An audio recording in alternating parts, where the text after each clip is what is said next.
Welcome back, everybody. Just 1 week ago, President Biden invited both Senate Minority Leader Mitch McConnell and House Speaker Kevin McCarthy to the debt ceiling negotiation table. And tomorrow, that vital meeting will take place. After all, Treasury Secretary Janet Yellen has warned that if Congress needs to act before the June 1st deadline to avoid economic calamity, we got to get moving. That's what her message was over the weekend.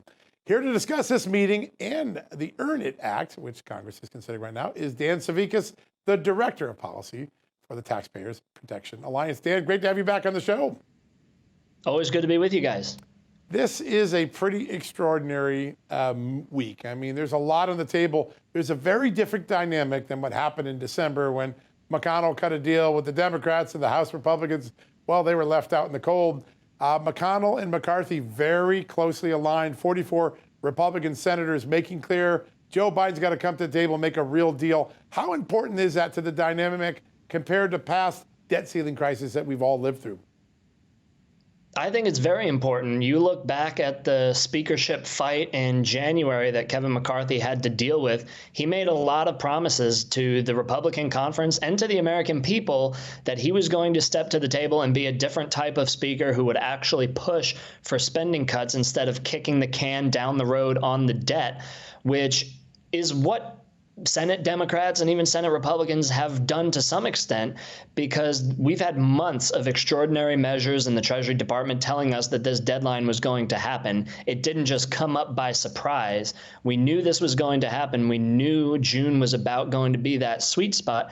And now the time has come and everybody's acting like this is a big surprise and we just need to keep pushing the can down the road until we have more time to think about it.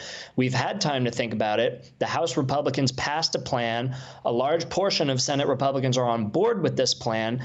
There's no reason why this can't move forward. This is not a surprise. This is not a last-second push. There's nothing going on under the table here with this plan. It should be a slam dunk for everybody involved. Yeah, it should be.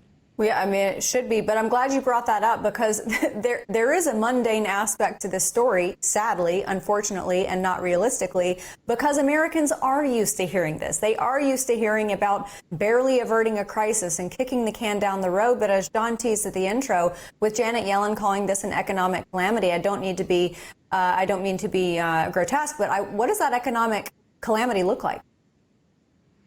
Oh, it would be disastrous, that's for certain. And it's sad almost that this has become a regular occurrence in Washington, D.C., that we would just flirt with calamity and then we use that threat to push disastrous policies down the line, that we can't cut spending because otherwise it would be a disaster.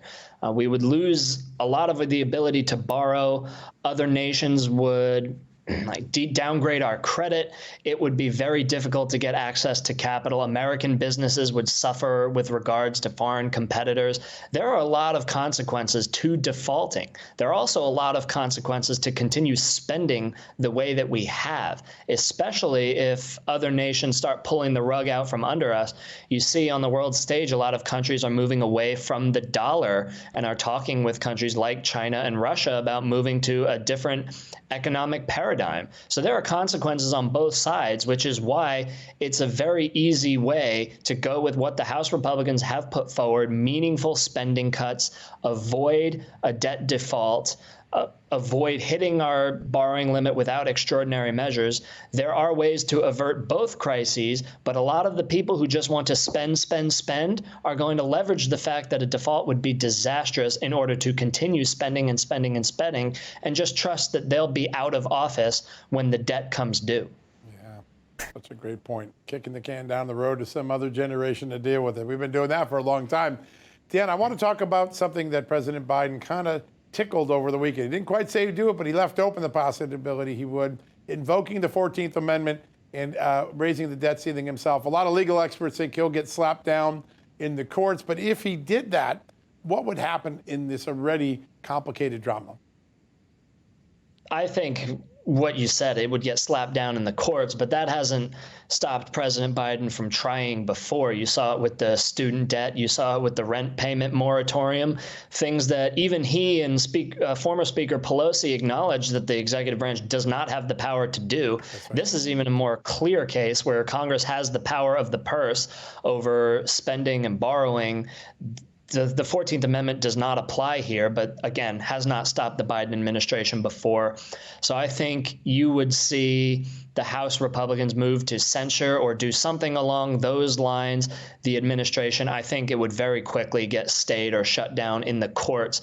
I don't expect that you'd see that from the executive branch, because it's just so flatly not within their job description. And I think Janet Yellen might say this would just add further complication and might risk default. If you try this, it gets shut down in the courts, and then chaos ensues in Congress because they feel like they got the short end of the stick because their authority was usurped.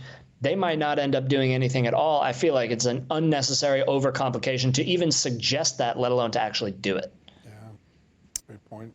Dan, I want to switch gears to another piece of legislation, the Earn It Act. It died twice in the 116th and 117th Congress. A lot of folks are hoping third time's a charm, but cybersecurity experts oppose it. And when I read the details of this legislation, I think of the Ben Franklin quote about giving up essential liberty for safety and deserving neither, although that pertained to a tax dispute. I think that it applies here. Obviously, everyone agrees that there should not be child sexual abuse material online, but this infringes on a lot of liberties for Americans. Can you talk to us about it? Yeah, I think you're right. And unfortunately, when you say the bill died twice, sadly, it seems like bad ideas never die in this city. They just go away for a little while and come back as something else.